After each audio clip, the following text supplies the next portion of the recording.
الحمدللہ والصلاة والسلام علی رسول اللہ وعن عبداللہ بن مسعود رضی اللہ عنہ قال قال رسول اللہ صلی اللہ علیہ وسلم لا يدخل النار احد في قلبه مثقال حبة من خردل من ایمان۔ عبداللہ بن مسعود رضی اللہ تعالی عنہ فرماتے ہیں رسول کریم صلی اللہ علیہ وسلم نے فرمایا کوئی شخص بھی آگ میں داخل نہیں ہوگا فی قلبہ مثقال حبۃ من خردل من ایمان، جس کے دل میں رائی کے دانے کے برابر بھی ایمان ہوا۔ ولا يدخل الجنۃ احد فی قلبہ مثقال حبۃ من خردل من کبر، اور کوئی شخص بھی جنت میں نہیں جائے گا جس کے دل میں رائی کے دانے کے برابر بھی تکبر غرور ہوا۔ اور رواه مسلم، یہ حدیث صحیح مسلم کے اندر ہے۔ اس حدیث سے ثابت ہوا، اور اس سے اگلی حدیث بھی اسی طرح کی دلالت کرتی ہے کہ عبداللہ بن مسعود رضی اللہ تعالی عنہ ہی فرماتے ہیں رسول کریم صلی اللہ علیہ وسلم نے فرمایا لا يدخل الجنۃ من کان فی قلبہ مثقال ذرۃ من کبر، جس بندے کے دل میں رائی کے دانے کے برابر بھی تکبر ہوا وہ جنت میں نہیں جائے گا۔ فقال رجل،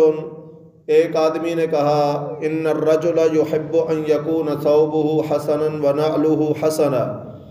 کہ اللہ کے نبی ایک بندہ پسند کرتا ہے کہ اس کے کپڑے اچھے ہوں، اس کے جوتے اچھے ہوں۔ تو قال ان اللہ تعالی جمیل یحب الجمال، تو نبی صلی اللہ علیہ وسلم نے فرمایا اس پر تو اللہ سبحانہ و تعالی خوبصورت ہے اور خوبصورتی کو پسند کرتا ہے۔ الکبر، تکبر یہ ہے کہ بطر الحق وغمط الناس، حق بات کو جھٹلا دینا، ماننے سے انکار کر دینا اور دوسروں کو اپنے سے کمتر اور گھٹیا سمجھنا، یہ تکبر ہے۔ اچھے کپڑے پہننا، اچھے جوتے پہننا، اچھی چیزیں اختیار کرنا، اگر اللہ نے وسائل دیے ہیں تو یہ تکبر نہیں ہے۔ تکبر یہ ہے کہ بندہ دوسروں کو اپنے سے کمتر سمجھے اور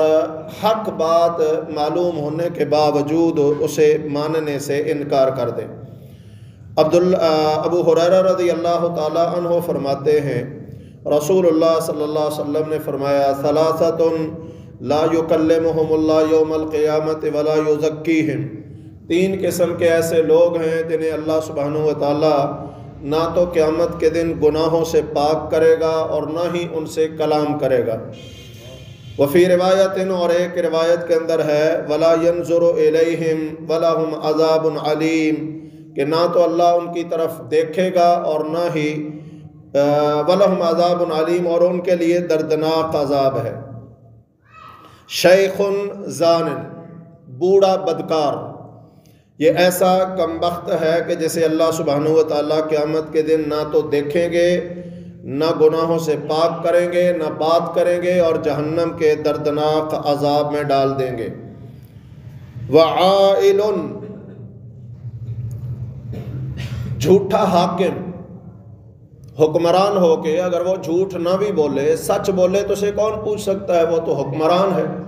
لیکن اس کے باوجود جھوٹ پہ جھوٹ بولتا ہے، لوگوں کو دھوکہ دیتا ہے، رعایا سے دھوکہ دہی کرتا ہے، تو یہ بھی ایسا ظالم ہے یا اللہ سبحانہ و تعالیٰ کے ہاں اس طرح بد نصیب ہے کہ اللہ سبحانہ و تعالیٰ نہ اس سے کلام کریں گے، نہ اس سے قیامت کے دن گناہوں سے پاک کریں گے، اور نہ اس کو دیکھیں گے اور دردناک عذاب میں ڈال دیں گے۔ اور تیسرا مستکبرن، تکبر کرنے والا، غرور کرنے والا، یہ بھی اللہ سبحانہ و تعالیٰ کی ناراضگی کا اس قدر سبب بنے گا کہ اللہ اسے دیکھے گا بھی نہیں، کلام بھی نہیں کرے گا اور گناہوں سے پاک بھی نہیں کرے گا، اور اسے دردناک عذاب میں ڈال دیا جائے گا۔ ابو ہریرہ رضی اللہ تعالی عنہ ہی فرماتے ہیں رسول کریم صلی اللہ علیہ وسلم نے فرمایا یقول اللہ تعالی، اللہ سبحانہ و تعالیٰ فرماتے ہیں، یعنی حدیث قدسی ہے کہ الکبریاء ردائی والعظمت ازاری، تکبر کبریائی میری چادر ہے اور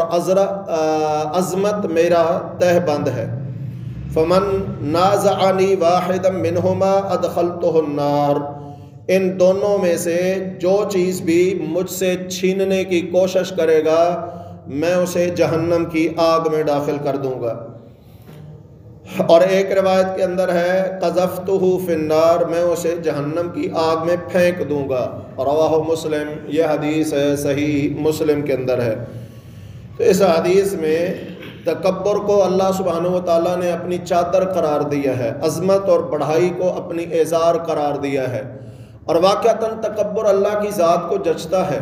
اس لیے کہ اللہ کے اندر کوئی عیب نقص نہیں ہے، کوئی کمزوری نہیں ہے۔ مجھے اور آپ کو تکبر جچتا ہی نہیں ہے، کسی انسان کو جچتا ہی نہیں ہے، اس لیے کہ ہم تو ہزاروں کمزوریوں کا مجموعہ ہیں۔ اپنے بچپن کو دیکھ لیں، اپنے بڑھاپے کو دیکھ لیں، اور پھر روزانہ کے معمولات میں ہم وہی ہیں جنہیں جو ہے وہ بار بار باتھ روم جانا پڑتا ہے۔ کتنی کمزوریاں ہیں، کبھی کوئی غلطی کر لیتے ہیں، کبھی کوئی خطا کر لیتے ہیں۔ تو جو غلطیوں، خطاؤں، کوتاہیوں سے پاک ہو وہی ذات بڑائی کے لائق ہے، اور وہ صرف ایک ہی ذات ہے، اور وہ اللہ سبحانہ و تعالیٰ کی ذات ہے۔ عظمت، دوسروں پر اپنی فوقیت جتلانا، دوسروں سے اپنے آپ کو بڑھ کر سمجھنا، تو یہ بھی اللہ سبحانہ و تعالیٰ کی ذات کو جچتا ہے، اس لیے کہ انسان تو سارے ایک جیسے ہیں۔ ہاں، مال و دولت عظمت و بڑھائی کا ذریعہ نہیں ہے، اس لیے کہ یہ تو اللہ سبحانہ و تعالیٰ کی طرف سے آزمائش ہے۔ جن کے پاس زیادہ ہے ان کے لیے بھی آزمائش ہے، جن کے پاس کم ہے ان کے لیے بھی آزمائش ہے۔ تو آزمائش میں جو مبتلا کر دیا گیا ہے اسے تکبر و عظمت کیسے زیب دیتا ہے؟ تو اللہ سبحانہ و تعالیٰ جو عیب و نقائص سے پاک ہے، تکبر اور عظمت اسی ذات کو جچتا ہے۔ تو جو اللہ کی ان دو صفات کو اپنی طرف کھینچنے کی کوشش کرے گا، اپنے اندر پیدا کرے گا، اللہ سبحانہ و تعالیٰ فرماتے ہیں ادخلتہ النار یا قذفتہ فی النار، میں اسے آگ میں داخل کروں گا یا آگ میں پھینک دوں گا۔ اللہ سبحانہ و تعالیٰ ہمیں